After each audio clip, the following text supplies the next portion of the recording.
Hello there. It's been a while. It's been almost 2 weeks since the last episode, but today I can happily say that I'm gonna continue playing. The Theta test build is out, and that is what I'm playing on right now, so there are some things that are incomplete, like missing textures and stuff, and potentially some bugs, but that is a risk I'm willing to take, because I have been looking forward to playing more StarT for basically 2 weeks. I don't really have a plan for today. Not really. First of all, I need to kind of fly around the base and see things that have broken. I don't think there's much. I'm pretty sure the only thing that's broken that I can really think of is I had some multi-blocks that used multi-amp energy hatches that no longer accept multi-amp energy hatches. For example, this centrifuge, it says the structure is formed, but clearly it's not because look at the textures. Also, new textures, cool. But yeah, this is clearly unformed, and it's because I used a 4-amp EV energy hatch, which is no longer compatible with this multi-block. And there may be other similar cases. This is multi-amp 2, but this is the LCR, which does accept it. But weirdly, this looks like it's on, even though it's not processing anything. I don't know. This might be a bug, but this might also just be that this was the state that it was in before I updated the files. So yeah, I don't know. It doesn't really matter. What does matter though is LCRs now work differently. There's a couple new things with tooltips now as well. As you can see, you can ponder, and this is pretty cool. This is super duper cool. Big fan of this. I think ponder is probably the coolest part of Create, and seeing it used for GregTech multis is pretty awesome. You can also see that this has chemical overclocks, which is basically the coil tier affects the processing speed and the energy use, which I did allude to in the past, in the previous version, because I started using nichrome coil blocks everywhere because I knew that this was going to be a thing. In addition, if while holding shift you press the up and down arrows, you can also see that there's batch mode. Batch mode helps with performance. Basically what it does is it batches up a bunch of recipes and then does them all as one craft. You don't do them in parallel exactly. It is still like in series, but you don't have to do recipe checks for every single recipe. It just queues them up and does them all at once. So I will be turning on batching for basically every multi-block because I've already started to have some, not TPS issues, but at least my frame rate's been going down when a lot of machines are running, so probably good to turn on batch mode everywhere. Something else that's changed is, of course, the quest book. It's a very different structure than what I was used to, and there's a lot of new quests, especially towards the end of the game. This is all stuff that is completely new to me. It's beyond where I've looked or planned for, far beyond, so that's not really super important to me. I'm mostly looking at the early quests. I want to make sure that the quest lines that I have already finished, I kind of refinish. For example, there's ULV components now. These didn't exist. This quest needs to be done because this is marked as green, even though not everything is done because I previously finished every quest on this page.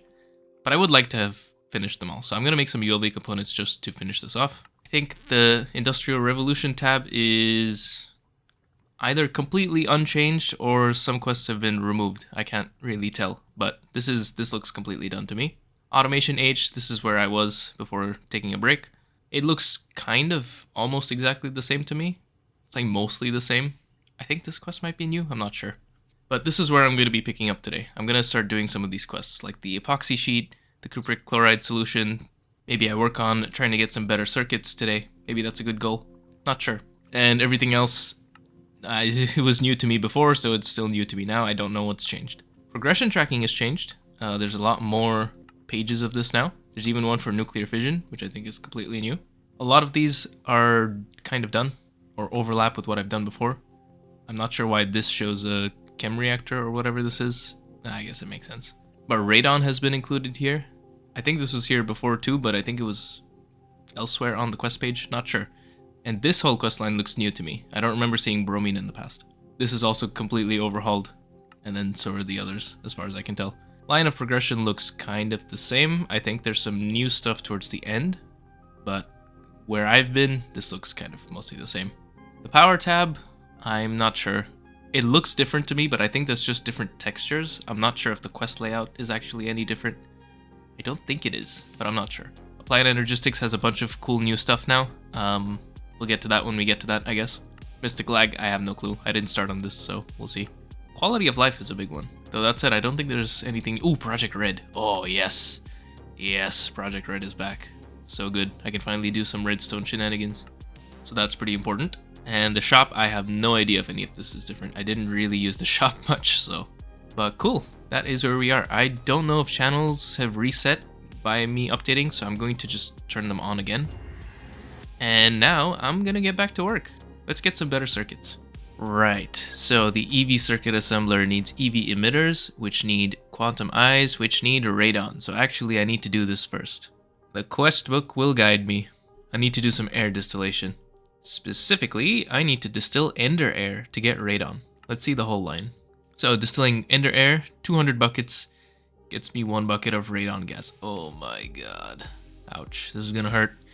But okay, liquid ender air is just frozen ender air, and ender air comes from nether air and endstone dust. I'll look at endstone dust later. But nether air comes from netherrack dust, which I'll look at later, and air. And air is of course easy to get. In fact, while I'm at it, I may as well set up all 3 air types to distill, because I can also freeze the nether air into liquid nether air, and that has its own products, including coal gas, which is kind of interesting.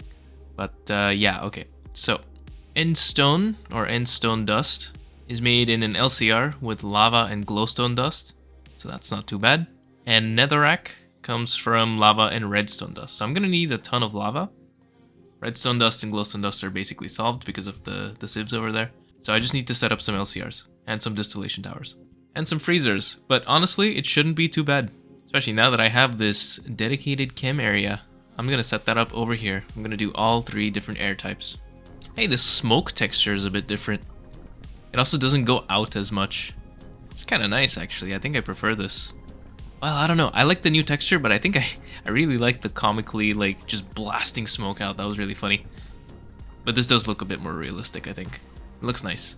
Ooh, looks like the machine controller cover has changed a little bit, and it seems like that has reset my my logic here. Because I noticed that I am completely out of methane. And it's because this thing kind of defaulted to being on, so it just zapped up all my methane, so that's all gone. Oh well, I gotta wait a little bit to rebuild my methane stock. Shouldn't take too long. Once this input hatch fills up, it'll start backing up. While I'm here though, maybe I should speed these up. This is pretty slow. Especially these. These are really slow. I might overclock these. Might be worth it. Oh my god, here's another addition. This is huge.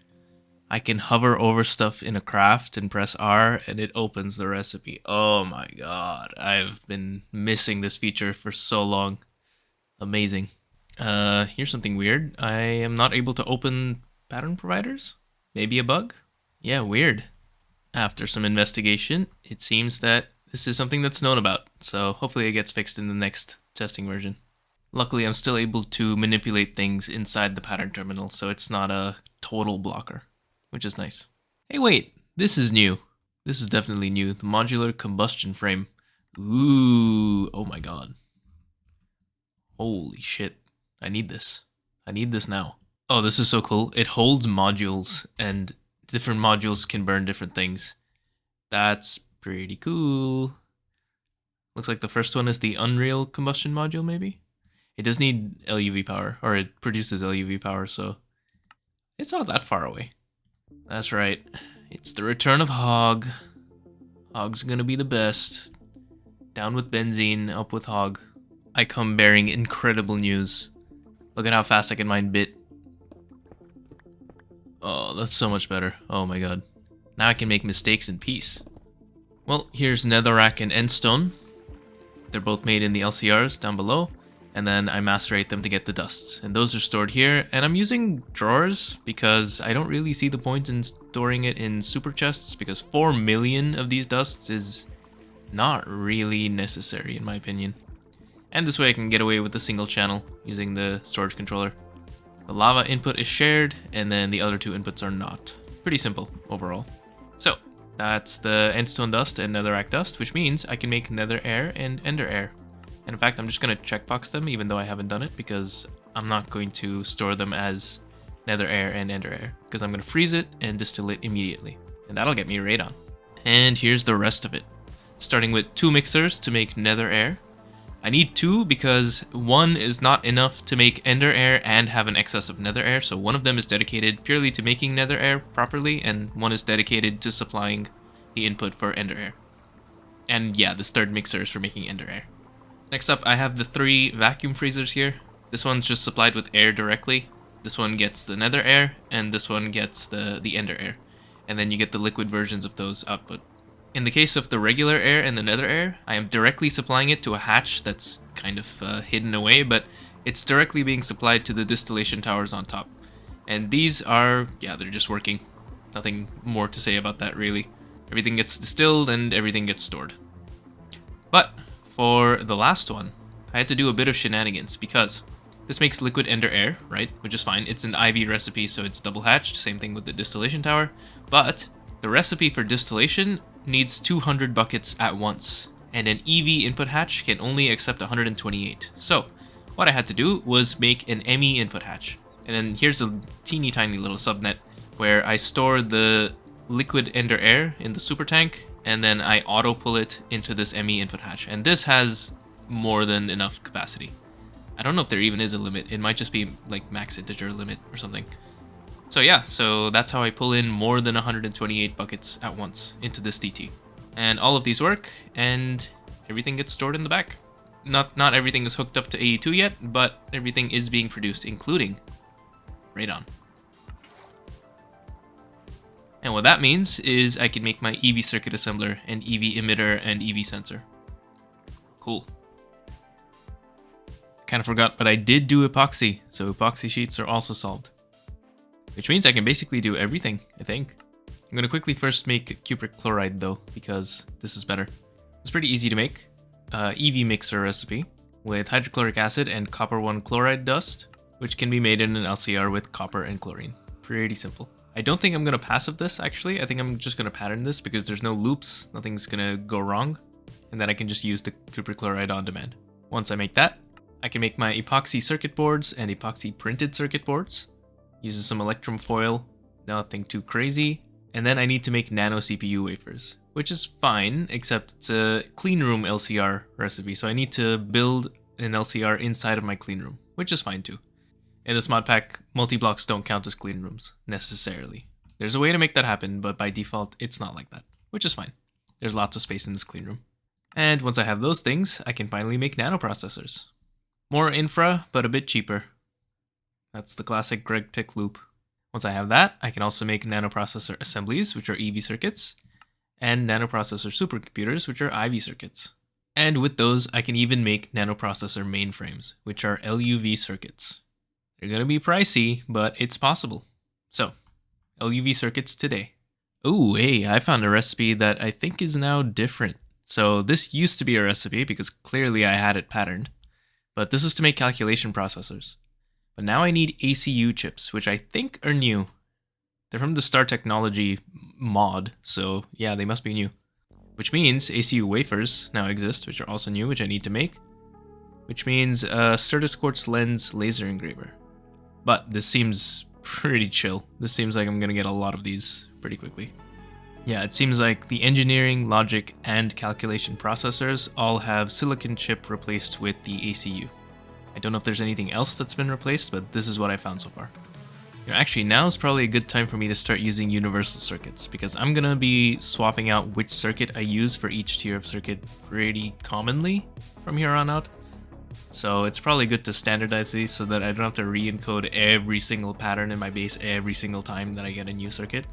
So I'm gonna do one big pass of re-encoding everything to universal circuits, and then I'm just gonna swap out that one recipe. So instead of swapping out 300 recipes, you just need to swap out one, which is pretty nice. The universal circuit recipe is really chill too. It's literally just one tick at ULV for the program circuit. You just trade the circuit for a universal circuit. It's pretty nice. And here's all 4 nano circuits. Cool. Oh, weird. These 2 quests are locked. Why? Ignore memory chips? Oh, I never held the wafer. Really? That's annoying. Oh, weird. It looks like I have these in storage. I probably noticed this and forgot to take these out. Oh yeah, that's a lot of quests. That kind of concludes EV as far as I can tell. Where there's a few more things. There's like the alloy blast melter, which I probably need to make. Nuclear reactor, which I should make. Oh, wait a minute. This is deprecated. Okay, I shouldn't make this. Cool. I could even make some hardened industrial furnaces, which are like a better EBF. A little expensive, because it needs a bunch of tungsten and also EV sensors and IV circuits, but it has throughput boosting, which is going to make things a lot faster. These are also quite bulky, and I have 64 EBFs, but I don't really have space here for 64 of these things, so they're also 5x5 footprint. So I could put this on its side. Maybe. I hope I can.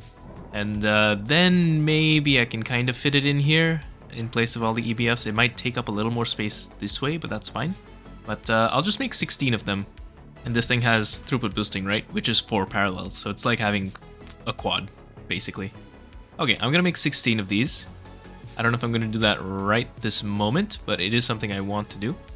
I think maybe a bit more importantly, I can start working towards IV, which would be pretty nice. This does mean I need to get tungsten steel, and to be honest, my tungsten supply is kind of bad. Like, I don't have that much tungsten. Less than 1,000, which is not ideal. But I could make some tungsten steel, I could enter IV, I can make some graphene, make a bunch of advanced SMDs, which should make things cheaper, and also means I need to re-encode some patterns, but that's fine. Oh wait, never mind. The directionality is the opposite of what I thought. So I need to do HSS, E, and S first before I can do advanced SMDs. That makes sense. And I'm pretty sure these need IV assembler too, so it's gated behind this. But I could make an IV assembler kind of now. Pretty much, right? Just IV parts, which is mostly tungsten steel, tungsten, graphene, and neodymium, but it's mostly tungsten. Ugh, that's gonna hurt. The plan for right now, I think, is maybe to make an alloy blast smelter, or 2, or 3, or 4, or 16, or 64, undecided how many, and to make the IV assembler, because yeah, now that I think about it, I'd rather get HSSG coils and then make the hardened industrial furnaces, because the RTM coils are actually more expensive than the HSSG coils, so I'd rather skip them for the big array. I'll use them for that single EBF, which I think needs to stay for tier skipping, because I need to double hatch some things. My god, the weather is really bad. Actually, I love it. I love this weather. It's just really loud. Okay, I'm gonna get started working on IV. Now, I'm going around resetting all of my recipes to use the universal circuits, and it's a new day today, right? I stopped since the last clip, and today it seems like my whole laser IO power network is completely broken. It's just not transferring power, and I'm not sure why. Well, okay, I do know why. It's not really the fault of the laser IO nodes. It's for some reason, I don't know, something is gobbling power from here, and I have no idea what. There's like no machines running, and still all these redstone flux cells are empty, and I just don't understand why. But I don't really care, because this is an excuse for me to get rid of this and get rid of the laser nodes. So every time I identify an issue, I just replace the node with a flux point, and these seem to work perfectly fine. So I don't know if this is like a me thing or if this is a bug somehow with the update. I'm not sure. I'm hesitant to say it's a bug because I can't figure out why it's happening, which to me means it's my fault, but I don't know. Anyway, I've made one of each of the universal circuits for the quests, and now I'm just in the process of replacing all of the existing recipes. Oh yeah, I did also make an IV machine hull, so that's done. And I'm going to start making an IV assembler now. And here's an IV assembler. Sick. You know, I could use this to make the large assembling factory, which is basically the multi-block assembler. In fact, in IV, there's a lot of stuff that unlocks. It's pretty nice. Maybe I make a couple of these to start. Not sure. Probably though. But to do so, I need Stellite 100, which means I need an alloy blast melter with at least RTM coils. And I don't really want to make RTM coils. I'd rather make HSSG coils, which means I need, of course, HSSG. So this is going to be a pretty long blast, I think, which is fine. HSSG dust, by the way, is made of tungsten, steel, vanadium, chromium, and molybdenum, so not any of the flatline materials, which is why I think it's kind of cheaper than RTM coils, and why I want to not upgrade all of these to RTM first. It's going to be pretty slow, because I only have the one IV assembler right now, so I don't know, maybe I do the alloy blast smelter first. To get IV power going around the base though, I'm gonna need to make some IV 16 amp energy converters, which is fine, except it needs shellite, which I haven't made yet. Shellite is also an RTM blast, with shellite dust, which is made of black bronze and signalum, so it's not too expensive, it's just really slow because it's 35 seconds at EV. Ouch. But if I use an alloy blast smelter to make molten shellite, that seems to be a lot faster. It's 210 seconds for 4 ingots worth of molten shellite, with another like 10-ish seconds to solidify them into ingots. So it's about 220 seconds. If I were to do it by blasting and mixing, the freezing time is the same as the solidification time, but blasting it would take about 185-ish seconds, and then mixing it would take another 35 seconds. So it's about 10 seconds faster. If I don't use helium. If I do use helium, it's way faster. It's like a whole minute and a little bit faster. So definitely worth it. And I'm gonna start making some alloy blast smelters. It's kind of overdue at this point. This needs tantalum carbide and a bunch of other stuff that we already have. And the structure is like this. So a bunch of coils, heat vents, and high temperature smelting casings. Now, where to put these? I'm probably gonna have to make another array like this for the ABSs. I'm gonna craft them up, and then we can construct that first thing next episode. Thank you for watching this episode of the HamCorp Training Manual. I hope you enjoyed your 2-week vacation for the decade. In the next episode, we will continue progression into IV by making the alloy blast smelter, hardened industrial furnace, and lots of other multi-blocks. See you next time.